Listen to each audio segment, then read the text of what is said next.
సవరణ చేసుకుంటూ అనేక మతాలు, అనేక కులాలు, విభిన్న ప్రాంతాలు ఉన్నప్పటికీ కూడా ప్రజాస్వామ్యాన్ని నిరంతరంగా కూడా ఈ ప్రపంచంలో మనము ముందుకి కట్టుదిట్టంగా మనం ఈ రాజ్యాంగం అనేది దాంతో మనకు తోడ్పడి మన గ్రామాన్ని చూస్తే మన గ్రామానికి సంబంధించి రాజ్యాంగ విలువలను పాటిస్తూ మనకు ఏదైతే స్థానిక ప్రభుత్వాలు ఉన్నాయో వాటి యొక్క అధికారాలని, అలాగే ప్రజాప్రతినిధులు వీళ్ళందరి సహకారంతో మన గ్రామాన్ని, మన గ్రామంలో ఉన్నటువంటి సమస్యలను మనకి గుర్తించుకుంటూ మనం అభివృద్ధి చేసుకోవడానికి మనం ప్రయత్నిస్తున్నాం. ఆ దిశగానే అడుగులు వేస్తున్నాం. ఈ రాజ్యాంగం అనేది ఇంకా ఎలాగా ఏర్పడింది ఏంటనేది మన ఇంకా ముఖ్యమైన నాయకులు ఉంటారు కాబట్టి వాళ్ళు మాట్లాడతారు. మళ్ళీ నేను లాస్ట్లో ఏమైనా అవకాశం వస్తే మాట్లాడతాను. కాబట్టి గారికి, ప్రెసిడెంట్ గారికి, వార్డు మెంబర్స్కి, ఇక్కడ ఇచ్చేసిన నాయకులకి అందరికీ కూడా పేరు పేరున గణతంత్ర దినోత్సవ శుభాకాంక్షలు తెలియజేస్తూ, మన కులాలకి, మతాలకి, ప్రాంతాలకి అతీతంగా ప్రతి సంవత్సరం గణతంత్ర దినోత్సవ జరుపుకుంటాం ఎంతో వైభవంగా. ఆ ఆశయాలకి అనుగుణంగా, రాజ్యాంగాన్ని అనుగుణంగా మనందరం కూడా నడుచుకుంటూ ప్రజల యొక్క సమస్యల మీద మనం పనిచేస్తూ నిజాయితీగా అలా ఆశయాలకు అనుగుణంగా రాజ్యాంగానికి అనుకూలంగా మనందరం పనిచేసి ప్రజలందరికీ సేవలు అందిస్తూ భవిష్యత్తులో కూడా ఈ గణతంత్ర దినోత్సవం మరింత ఘనంగా ఇలా చేసుకుంటూ అందరూ ఆరోగ్యం, ఐశ్వర్యంగా అందరూ ఉండాలని ఈ సందర్భంగా గణతంత్ర దినోత్సవం శుభాకాంక్షలు తెలియజేసుకుంటూ సెలవు తీసుకుంటాం. 77వ గణతంత్ర దినోత్సవానికి ఇచ్చేసిన గ్రామ పెద్దలందరికీ కూడా నా యొక్క శుభాకాంక్షలు తెలియజేస్తాను. ఈ గణతంత్ర దినోత్సవం రాజ్యాంగ విలువలను కాపాడుతూ ఉన్న బాలికలకి, బాలులకి అందరూ కూడా రాజ్యాంగ విలువలు నేర్పించి దేశాన్ని ముందుకు నడిపించాలని కోరుకుంటున్నాను.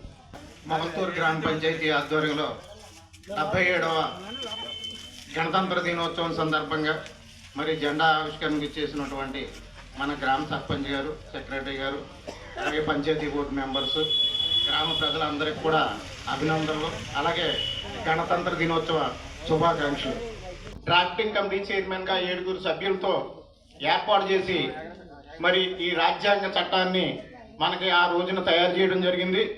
మరి ఆనాటికి ఈ భారతదేశంలో ఉన్నటువంటి బ్రిటిష్ ఇండియా చట్టం 1935 చట్టంలో కొన్ని విషయాల్ని తీసుకుని, అదేవిధంగా ప్రపంచ దేశాల్లో ఉన్నటువంటి ఇతర రాజ్యాంగాల్లో ఉన్నటువంటి విషయాలను కూడా మరి తీసుకుని ప్రత్యేకంగా మరి పౌరసత్వం విషయానికి, అదేవిధంగా పార్లమెంటరీ విధానానికి, అలాగే పార్లమెంట్లో స్పీకర్ విధానానికి ఈ 3 అంశాలని కూడా బ్రిటన్ రాజ్యాంగం ద్వారా తీసుకుని, అదేవిధంగా మరి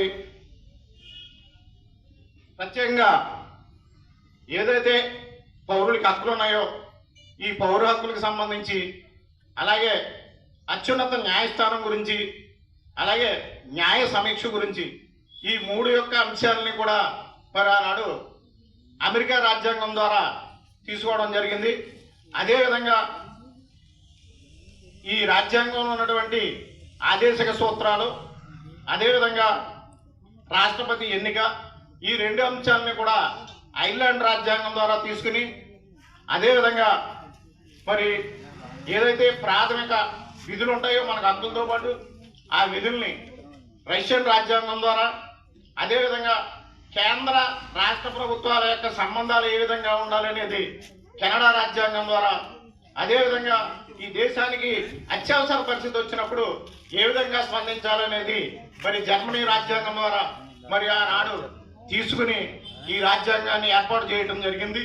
మరి ఈ రాజ్యాంగం కల్పించినటువంటి ఏవైతే హక్కులు ఉన్నాయో ఆ హక్కులు బట్టి మనం ఏ విధంగా స్వేచ్ఛగా, స్వాతంత్రంగా జీవిస్తున్నామో, అదేవిధంగా ఈ రాజ్యాంగం ద్వారా కల్పించినటువంటి విధులను కూడా ప్రతి ఒక్కరూ కూడా ఆ విధులను పాటిస్తూ ఈ దేశ సమగ్రతను, సార్వభౌమాధికారాన్ని ఎల్లప్పుడూ మన ఈ దేశ పౌరుడిగా కాపాడాలని కోరుకుంటూ, మరి మీ అందరి తరఫున, నా తరఫున ఈ దేశ స్వాతంత్ర ఈ రాజ్యాంగాన్ని కాపాడుతామని ఈ దేశ సైనికులను, అదేవిధంగా ఈ దేశానికి వెన్నుముక అనేటువంటి రైతులను, వీళ్ళందరినీ కూడా గౌరవిస్తామని మీ అందరి ముందు ప్రతిజ్ఞ చేస్తూ జై భారత్, జై హింద్. శుభాకాంక్షలు అందరికీ. ఇక్కడికి వచ్చిన ప్రెసిడెంట్ గారికి, గ్రామ పెద్దలకు, సెక్రటరీ గారికి, సచివాలయ సిబ్బందికి, పత్రికా విలేకరులకు అందరికీ నా హృదయపూర్వక నమస్కారం. ఈ 77వ సంవత్సరం గణతంత్ర దినోత్సవ వేడుకల్ని ఇంత ఘనంగా జరపడానికి ఆనాడు బిఆర్ అంబేద్కర్ చేసిన చట్టం ఇవన్నీ మంచిగా ఆయన చేసి ప్రజలందరూ సుఖ సంతోషంతో ఉండాలి, ఒక నియమ నిబంధనతో ఉండాలి ఉద్దేశంతో ఆయన చేసిన ఈ కట్టుబాటు వలన ఇవాళ ఈ పండుగ ఎంత ఘనంగా జరిపించుకుంటున్నాం మనం. కాబట్టి ఇలాగే మనం అందరూ కలిసి కట్టుకోండి, మన గ్రామ అభివృద్ధికి మనందరూ తోడ్పడాలని ఈ అవకాశం ఇచ్చిన సెక్రటరీ గారికి ధన్యవాదాలు తెలుపుకుంటూ చదువు. అందరికీ కూడా గణతంత్ర దినోత్సవ శుభాకాంక్షలు. మరియు ఈ కార్యక్రమానికి ఇచ్చేసినటువంటి గ్రామంలో ఉన్నటువంటి పెద్దలు, అలాగే వార్డు సభ్యులు, సచివాలయ సిబ్బంది, ముఖ్యంగా సెక్రటరీ గారు, పత్రికా విలేకరులు అందరికీ కూడా మరొకసారి నమస్కారాలు తెలియజేస్తూ, ఈ కార్యక్రమాన్ని మనం ఎందుకు చేయవలసి వచ్చిందని ఆలోచన చేస్తే చాలామందికి ఆగస్టు 15 అంటే జెండా వందనం, మనకి స్వతంత్రం వచ్చింది కాబట్టి మనం జెండా ఎగరేసి మిఠాయిలు పంచుకుని సంతోషంగా ఉండాలనేది 170 మందికి తెలుసు. మరి వచ్చినటువంటి స్వతంత్రాన్ని ఎలా ముందుకు తీసుకెళ్ళాలి అనే ఆలోచనలో ఇప్పుడు 1930లోనే మరి ఏదైతే ఆల్ ఇండియా కాంగ్రెస్ కమిటీ ఉందో వాళ్ళంతా కూర్చుని మీ కింద మేము పనిచేయం,